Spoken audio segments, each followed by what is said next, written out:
The Trump team's Signalgate scandal just got even dumber, right? And that because the German newspaper Der Spiegel revealed that it did some snooping and they were able to obtain personal emails, phone numbers, and even passwords connected to Pete Hegseth, Mike Waltz, and Tulsi Gabbard. Or with the outlet saying it was actually particularly easy to get the defense secretary's info. All they had to do was go through a commercial provider of contact information primarily used by companies for sales, marketing, and recruitment. With reporters getting Hegseth's Gmail address and a mobile phone number, and then finding the same email as well as sometimes the password affiliated with it in over 20 publicly accessible data leaks. Right? And this wasn't like some super old another life information. The outlet verified that the email had been used just a few days ago, but then also the phone number leading reporters to a WhatsApp account that had apparently only recently been deleted. You then also had the outlet using the same commercial provider to find the National Security Advisor's contact information. With that, then leading reporters to Waltz's profiles from Microsoft Teams, LinkedIn, WhatsApp, and Signal. And notably, they also found several passwords for his email address in leaked databases. With reportedly at least the WhatsApp and Signal accounts still in use at the time because when Der Spiegel tried them, the messages were delivered, though both accounts apparently were then deactivated shortly afterward. And then lastly, you had the outlet saying that Gabbard's information was the hardest to find since she had hers blocked on the commercial provider. But they said they did track down her email address in over 10 data leaks, one of which also contained a partial telephone number, which, when completed, led to an active WhatsApp account and a Signal profile. Now with that, Gabbard's office told reporters that her leaked data is almost a decade old, claiming that she hadn't used the relevant platforms for several years and that she had changed her password several times. But there, you had Der Spiegel reporting that her private Google account was used as recently as around 2 weeks ago, and messages to her WhatsApp and Signal accounts were apparently delivered. And actually, all in all, you had the outlet saying that most of the numbers and email addresses are apparently still in use, and they were used to create Dropbox accounts and profiles and apps that track running data. But there, they also clarified that it's unclear whether these are the same phone numbers used for the Signal accounts involved in, the not war plans, definitely just attack plans scandal. With them also adding they didn't try the email passwords to test if they were still active. Right? But either way, you had experts warning that hackers could use the data to launch phishing expeditions where they convincingly pose as one of these officials. And this is, you then have the risks of malware, spyware, and political blackmail, with Der Spiegel concluding. It is thus conceivable that foreign agents were privy to the Signal chat group in which Gabbard, Waltz, and Hegseth discussed a military strike. But also, a big thing is that Der Spiegel wasn't alone here. The investigative media seems to be having a field day with Trump's cabinet right now, with, for example, Wired revealing that it found what appears to be Mike Waltz's personal Venmo account, and yes, it was left public, meaning his entire 328-person friend list was on full display for anyone to analyze and exploit. With that, including accounts that appeared to belong to Susie Wiles, the White House chief of staff, and Walker Barrett, a staffer on the National Security Council, both of whom were in the Signal group chat. Right, and those two were just some of just a whole slew of names that have been getting plastered left and right. But then they're also being a focus on things like venture capitalists, defense industry executives, lobbyists, and a variety of kind of more ordinary folks such as doctors, real estate agents, and a tailor. Or with us seeing experts saying they're especially concerned about those low-level connections. Right, and that because reportedly they're what spies exploit for dirt, like private medical information, for example, as well as patterns, pressure points, or a way in. And that was just from Waltz's apparent profile. If you go through him, you get to Susie Wiles, and the account with her name had a 182-person friend list, which also is completely public, and it included names like U.S. Attorney General Pam Bondi. Now with all that, reportedly when Wired reached out to the White House for comment, the accounts appearing to belong to Waltz and Wiles both went fully private. All of this is notably, it's not the first time that Trump's inner circle has been exposed like this. Right, last July, Wired also found J.D. Vance's public Venmo, exposing a network of connections to Project 2025 architects, DOJ officials, Yale law classmates, wealthy financiers,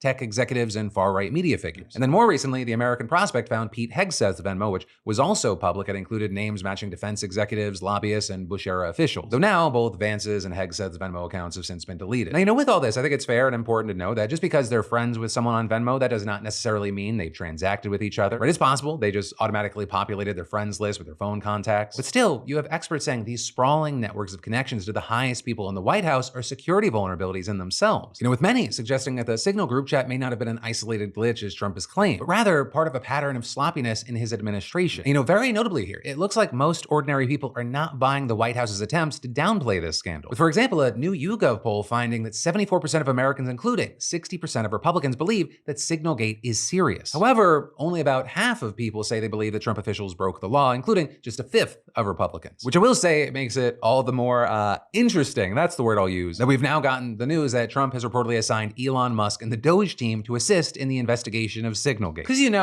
why not? But, naturally, many people neither trust nor feel like waiting for the White House to investigate itself, and so they're going straight to the courts. The nonpartisan American Oversight Organization now suing Hegseth, Gabbard, Ratcliffe, Rubio, Treasury Secretary Bessent, and the National Archives and Records Administration. And specifically, they're accusing them of violating the Federal Records Act and Administrative Procedure Act, with the suit hoping to prevent further unlawful destruction of federal records, as well as to compel the recovery of any records created through the unauthorized use of Signal. With this thing, the group's interim executive director saying, "We're planning thing doesn't belong in emoji-laden disappearing group chats. It belongs in secure facilities designed to safeguard national interests, something any responsible government official should have known, right? And all of that is happening as the Trump administration is still in a frantic defense mode, with different officials lurching back and forth between apologizing for the mistake and insisting they have nothing to apologize for, with everyone seemingly contradicting each other. And in addition to deflecting the blame toward Atlantic editor-in-chief Jeffrey Goldberg and the media in general, right, accusing them of an orchestrated misinformation campaign and what they called a witch hunt, with one of the more jaw-dropping performances, as always, coming from Representative Marjorie Taylor Greene, who got into this spat with a reporter from Sky News yesterday. Yep. Anybody else? Should the Defense Secretary... What country are you? Wait, what country are you from? From the UK. Okay, we don't give a crap about your opinion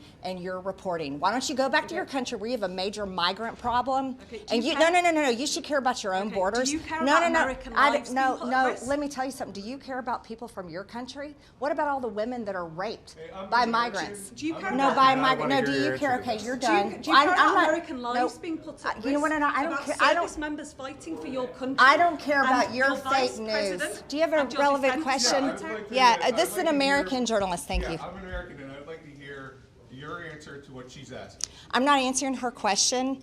Hey, thanks for watching, and I hope you enjoyed this clip from the full Philip DeFranco show. And also, a big thanks to Squarespace for sponsoring our Clips channel. Turn your passion into profit over at squarespace.com/Phil. Use the QR code. Because whether you're launching a business or a lucrative side hustle, your website is your digital business card. It's the only space where you control the story, no algorithms or distractions. And with Squarespace, it's so easy because they got a ton of stunning professional templates with drag and drop editing that makes site design incredibly simple, no coding required. So get started for free at squarespace.com/Phil or scan the QR code on screen and use code Phil for 10% off when ready to launch. Squarespace.com/Phil.